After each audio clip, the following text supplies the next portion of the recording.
Bonjour à tous, je suis ravie de vous accueillir dans mon autre monde et tout spécialement nos amis les cancers, ascendant cancer, signe lunaire en cancer. On va découvrir les énergies pour votre mois de septembre. J'ai effectivement eu un petit peu des empêchements, j'ai pas pu tourner toutes les vidéos. Il me reste celle des cancers, celle des Verseaux et celle des poissons que je vais essayer de terminer d'ici la fin de la semaine, mais c'est encore pas tout à fait garanti, mais en tout cas j'espère les avoir bouclés pour ce premier week-end, enfin ce deuxième week-end de septembre. Voilà. Alors, je vous rappelle donc, ce sont des énergies générales, vous prenez vraiment que ce qui vous parle. Je vous ai donc tiré 3 cartes du La Nota Lenormand pour l'aspect sentimental, relationnel, émotionnel. J'ai ainsi aussi tiré, j'en bégaye, 3 cartes du Like Sears Tarot, mais en version pocket. Et j'ai fait la même chose ici pour le domaine professionnel, vos activités, vos études et le domaine matériel. Je vois que mes cartes sont un petit peu... Ouf, j'ai un peu posé mes cartes à la one again. Bon, alors, on part tout de suite avec la carte focus du Petit Lenormand. Pour cet aspect sentimental, on a une envie de progresser ou de s'éloigner. Enfin, il y a une notion de mouvement ici. Ah, alors, on a depuis un certain temps, je pense, mes amis les cancers, au niveau sentimental, relationnel, émotionnel, on a un petit peu une forme de confusion ici, une forme aussi d'instabilité. On est peut-être aussi dans l'incertitude, mais la bonne nouvelle, comme vous le savez avec le Petit Lenormand, c'est que les nuages, ils sont passagers, et ma foi, ils arrivent, hein, ils sont là, je pense, depuis un certain temps, mais pour moi, avec les cartes qui l'accompagnent, nous avons quand même l'avancement, on a cette énergie d'avancer, de progresser, on s'éloigne de ces nuages. En tout cas, j'ai ce sentiment-là. En plus, si vous remarquerez sur ces illustrations, nous avons donc le cavalier ici qui est aussi représenté par un cheval, donc il y a du mouvement. On a un cavalier de denier et nous avons ici, mes amis, la carte du chariot. Je vais vous expliquer tout ça. On a envie, je pense qu'on va mettre en place des choses, enfin, plutôt, il y a eu peut-être des actions par rapport peut-être à votre partenaire ou par vous-même, où on a agi un petit peu, comment est-ce qu'il faut dire ça? Le roi de bâton, quand il est représenté dans ce monde, de son domaine sentimental et relationnel, le roi, il a tendance peut-être, pour certains, à avoir été un petit peu dans une forme d'autorité. Je m'explique. C'est quelqu'un, l'énergie du roi de bâton, c'est une énergie quand même assez passionnée. C'est quelqu'un qui met en place des choses, peut-être qui vous a pas forcément, ou vous n'avez pas forcément pardon, demandé l'avis de l'autre, parce que le roi de bâton, il est d'ouverture, de franchise. Voilà. Il y a peut-être des choses qui ont manqué justement un petit peu de franchise, un petit peu de... Comment est-ce qu'il faut dire ça? De bienveillance, peut-être qu'on a été un petit peu exigeant, il y a une forme de dominance ici qui a apporté un petit peu d'instabilité, d'irascibilité, de confusion, hein. Je veux dire au niveau du couple, pour ceux qui sont en couple, on savait voilà, plus trop bien si on était bien dans ce relation, si on était compris. On s'est senti un petit peu dominé, un petit peu frustré par rapport à son partenaire, ou vous-même, vous avez été un petit peu dominante, vous avez été un petit peu dans l'exigence. Il y a eu de l'arrogance, quoi, clairement, hein, quand on est accompagné comme ça des nuages, avec ce roi de bâton. Je pense que c'était un petit peu une situation d'il y a quelques semaines, il y a quelques mois, et je pense qu'on va ici, à mon avis, avec cette énergie d'aller de l'avant, on va mettre quand même les choses à plat. Parce que c'est, voilà, moi j'ai l'impression ici qu'on a envie quand même d'exprimer cette frustration, comment est-ce qu'il faut dire ça? Il y a eu un manque aussi comment est-ce qu'il faut dire ça? Ouais, il y a eu un manque de bonne foi, voilà, par rapport à une situation relationnelle, sentimentale ou émotionnelle. Voilà, on a un petit peu, je dirais, oublié l'autre, on a dominé, on a voulu dominer hein, par rapport à une situation, que ce soit dans le couple, que ce soit dans une situation relationnelle, et ben ma foi, et ben ça a mis en instabilité cette relation. Voilà. Ici, aujourd'hui, je pense qu'on a envie d'aller de l'avant, mais pas n'importe comment. On va poser les choses, on va exprimer les choses et on va faire un petit peu, on va jouer la carte sur table. On va dire, bon maintenant, qu'est-ce qu'on fait? On va en avant.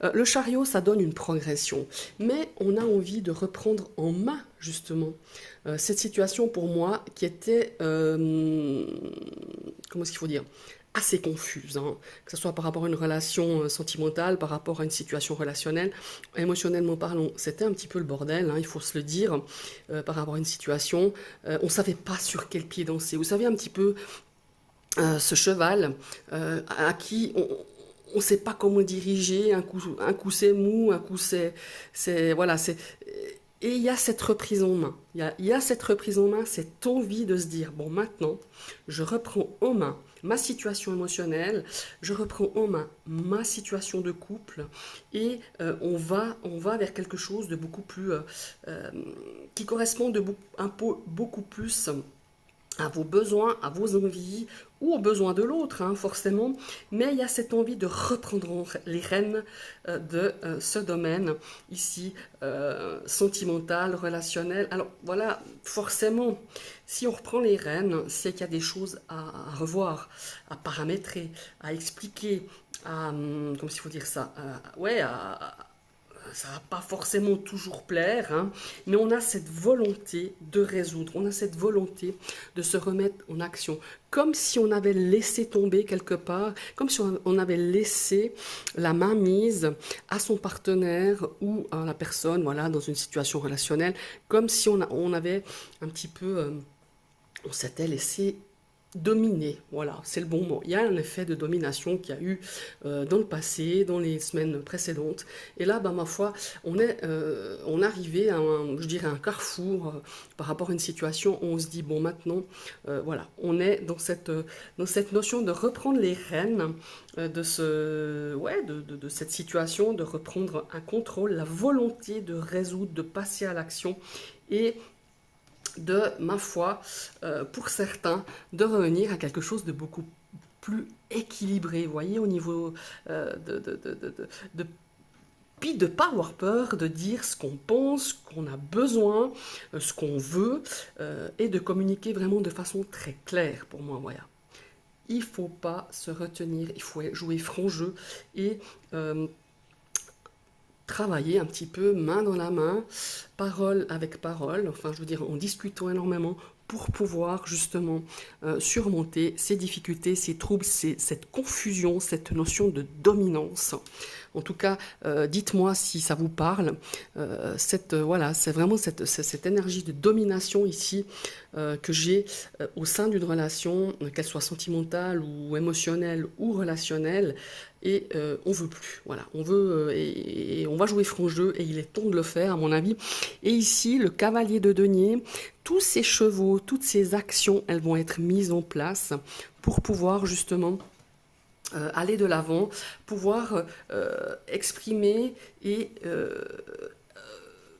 apporter un petit peu plus d'harmonie dans vos relations, encore une fois, hein, qu'elles soient sentimentales ou émotionnelles ou relationnelles, c'est vraiment de gérer peut-être un conflit, de gérer un éloignement, de se rapprocher, de se parler, d'exprimer librement, voilà, et de remettre un petit peu l'église au milieu du village en disant, ok, moi j'ai aussi des besoins, j'ai aussi des envies et je veux pas que mes envies et mes besoins passent toujours en deuxième ou troisième position, mais au contraire, qu'on puisse trouver une forme de compromis hein, au niveau de votre relation pour pouvoir aller de l'avant. Alors, ici, avec ce roi de denier, on a une instabilité qui se dessine pour vous dans le futur de son domaine sentimental, relationnel et émotionnel. Alors, certes, ça ne va pas se faire tout seul, hein, on est bien d'accord, on est vraiment dans quelque chose comme s'il faut dire, euh, d'aller peut-être de travailler cette relation. Il y a aussi peut-être une envie de quitter comment s'il faut dire, enfin de quitter, de se bousculer, parce qu'il y a beaucoup d'actions, donc on a envie de bousculer un petit peu avec ce cavalier de denier au niveau de l'amour, de bousculer un petit peu cette routine qui s'est installée, ce rythme un petit peu plomb-plomb, et puis voilà, de prendre des décisions à deux, pas seulement qu'une personne, prendre des décisions pour l'avenir de votre relation. Voilà, c'est un petit peu se réinventer dans cette relation de couple. Réinventer votre couple, voilà, c'est un petit peu ça. Et on va mettre des choses en action, ou alors, pour moi, certains vont s'éloigner justement de cette relation plan-plan, de cette relation routine qui s'est installée, ma foi, en plus avec une partie dominante, ou un dominant, je dirais, dans ce plan relationnel, sentimental et émotionnel. Voilà. Maintenant, on va passer au domaine professionnel, où il y a un petit peu de stress. On a une notion ici de perte d'énergie. Ouais. Voyons la suite, hein, parce que... Alors, ici, on a peut-être une situation où certains sont, ma foi, un peu proche du burn-out. Si c'est pas le cas, si c'est pas déjà fait, on a une situation d'épuisement, on a une situation ici peut-être liée à une situation familiale qui, ma foi, vient un petit peu... enfin, il y a une notion ici d'équilibre. Alors, j'ai pas du tout le 2 de denier, mais j'ai cette notion d'avoir donné peut-être beaucoup plus d'importance à un moment donné à votre travail, à votre carrière, au bien-être des gens autour de vous. Hein, voilà, c'est ça. Et vous vous êtes mis vraiment de côté. Et ça, un petit peu, je dirais... voilà, soit vous avez donné beaucoup plus d'importance à un moment donné, ou priorisé cet aspect professionnel au niveau de vos activités et vous vous êtes épuisé. Voilà, au détriment peut-être d'une d'une relation, d'une situation familiale. Ouais, il y a vraiment ce côté d'avoir mis beaucoup plus de priorité dans votre domaine professionnel et vous vous êtes oublié, on s'est un petit peu oublié. Il y a une notion ici de fatigue émotionnelle, fatigue physique. Bon, la reine de denier, typiquement, c'est l'énergie qu'on pense au bien-être de tout le monde. Et je pense que ici, c'était au détriment de votre santé aussi, de votre énergie vitale pour, par exemple, peut-être un nouveau projet. Hein, ça peut être un nouveau projet professionnel, pour une nouvelle formation, pour peut-être aussi quelque chose de vraiment fort. Et vous avez mis ici, vraiment de parenthèse, votre vie familiale, votre vie de femme, votre vie... de maman, enfin voilà, il y a vraiment cette notion-là. Et je sens ici ce sentiment, le 5 de coupe, il y a quelque chose où vous avez été vraiment chagriné parce que vous avez dû sacrifier quelque chose. Alors ça peut être sacrifier un poste, sacrifier peut-être des moments entourés de votre famille, entourés de vos enfants, ou partager des moments avec vos enfants. Et là, vous êtes vraiment un carrefour. Je sens pour moi les cancers qu'il y a beaucoup de choix, de décisions à prendre. J'ai pas d'énergie de choix, mais on sent qu'il y a quelque chose que vous devez changer, que vous allez changer. Et pour moi, c'est un virage là, c'est un virage pour certains cancers, c'est un virage où de se dire maintenant, pour mon bien-être psychologique, pour le bien-être de mes proches, pour mon propre bien-être, hein, déjà, je vais essayer de mettre des priorités là où il en faut et ne pas mettre en danger ma santé. Vous voyez ce que je veux dire? Parce qu'on est vraiment ici encore dans une phase assez compliqué pour moi. Il y a ce 5 de coupe qui vient appuyer, il y a le 10 de coupe aussi qui a une notion de prise de conscience que le travail, ça fait partie de notre vie, il est hyper important. Mais on a aussi besoin de se ressourcer auprès de sa famille, de ses amis. Quand je dis sa famille, mais ça peut être sa famille de sang, sa famille de cœur, hein, ses amis, et de pouvoir se ressourcer, de pouvoir aussi avoir du soutien. Vous n'avez pas eu peut-être, vous avez été un petit peu incompris par certains membres de votre famille ou par certains membres de votre famille amicale, comme je dis, la famille de cœur. Il y a eu une incompréhension, il y a eu des gens qui n'ont pas compris dans l'état que vous étiez et vous avez perdu des plumes, à mon avis, hein, même quelques plumes certains, et on se rend compte seulement maintenant qu'en fait, on a mis des priorités pour des gens qui finalement n'ont pas vraiment... Enfin, c'est pas juste de dire qu'ils n'ont pas été à la hauteur, mais qui n'étaient pas...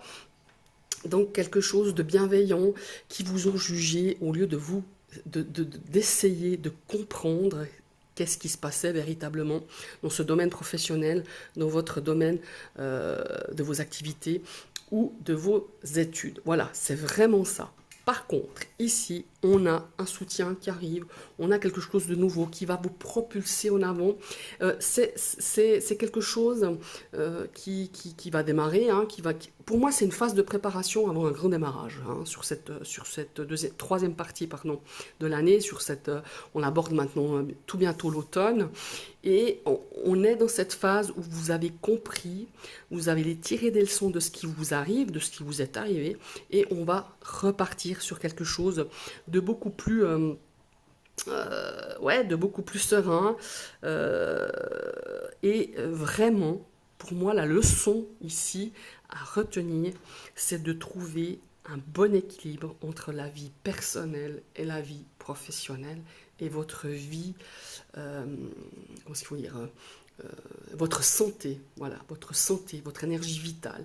Et pour moi, vous allez vraiment en prendre, vous en avez pris conscience, hein, déjà cet été, déjà depuis le printemps, mais vous savez, des fois, il faut, pour conscientiser les choses, les intégrer, il faut quelque temps. Et pour moi, ça va être fait sur cette rentrée, sur cette période automnale pour vous, mes amis, les cancers. Maintenant, on va passer au niveau, on va regarder un petit peu les pépettes, hein, un petit peu les finances.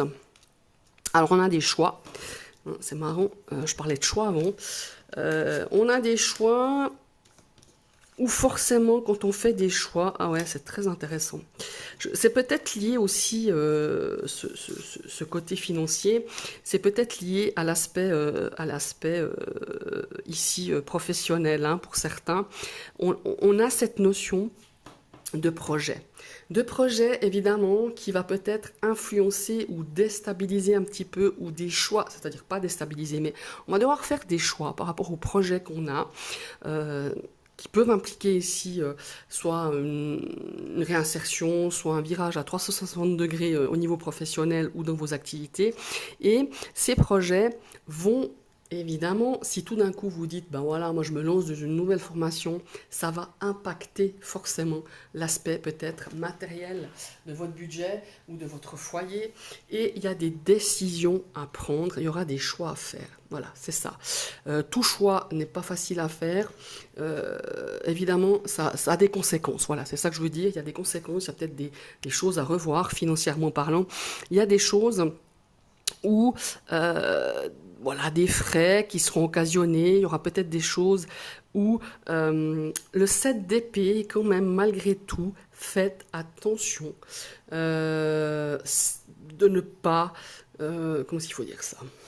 Comment il faut dire ça? De faire des bons choix par rapport à vos achats, par rapport à quelque chose d'important, quelque chose où on s'investit, hein, la carte de l'anneau, c'est des contrats. Hein, faites attention à des achats, des contrats, des associations qui pourraient peut-être mettre en péril vos... Voilà, attention avec qui vous vous associez, avec quoi vous vous engagez dans ce bien matériel pour pas que vous mettiez en péril certaines choses. Le 7 d'épée, c'est un petit peu la carte. C'est un petit peu la carte des vols, on vous ment, on vous dit pas tout. Vous voyez, ce corbeau, il est là, il est en train d'alerter qu'il y a quelque chose qui joue pas. Et malgré, on a cette lune qui claire, hein, qui nous parle un petit peu de choses pas très claires, pas très honnêtes. Voilà. Attention, si ces prochains mois, vous devez investir, vous devez signer des choses par rapport à l'aspect de votre budget, de l'argent, investir, signer des contrats, signer des choses. Soyez hyper attentifs. Par contre, ici, on a un projet, quelque chose qu'il faut encore un petit peu peaufiner, voilà. Et ma foi, ça va inclure vous avez des choix à faire, il y a des décisions à prendre qui ne seront pas simples parce que toute décision, comme je vous dis, implique des sacrifices, implique un engagement fort important, que ce soit dans l'aspect peut-être matériel, que ce soit peut-être dans votre engagement vous, et il faut vraiment faire les bons choix. Ne vous fiez pas, encore une fois, je le répète très souvent, tout ce qui est de l'or ne brille pas forcément, faites attention. Je me suis trompée, tout ce qui brille n'est pas forcément de l'or, pardon. Et pour moi, il y a vraiment ici quelque chose d'assez à être vigilant, voilà, dans vos investissements, dans vos achats, Excusez-moi, je disais, soyez vigilants, j'ai été coupée, il y a quelqu'un qui est venu frapper. J'ai dû interrompre la vidéo. Soyez vigilants, que ce soit dans vos investissements, dans vos décisions à prendre, dans vos engagements, dans les signatures voilà, de tout ce qui est investissement ou achat ou contrat. Voilà, ce sont vos énergies pour cette rentrée 2024, pour ce mois de septembre, mes chers amis, les cancers. Je vous remercie d'avoir suivi cette vidéo. N'hésitez pas à la partager, n'hésitez pas à vous abonner. Vous cliquez sur la cloche et vous réactivez une deuxième fois cette cloche pour recevoir toutes les notifications de mes prochaines vidéos. Je vous souhaite une très très belle journée et à tout bientôt. Bye bye.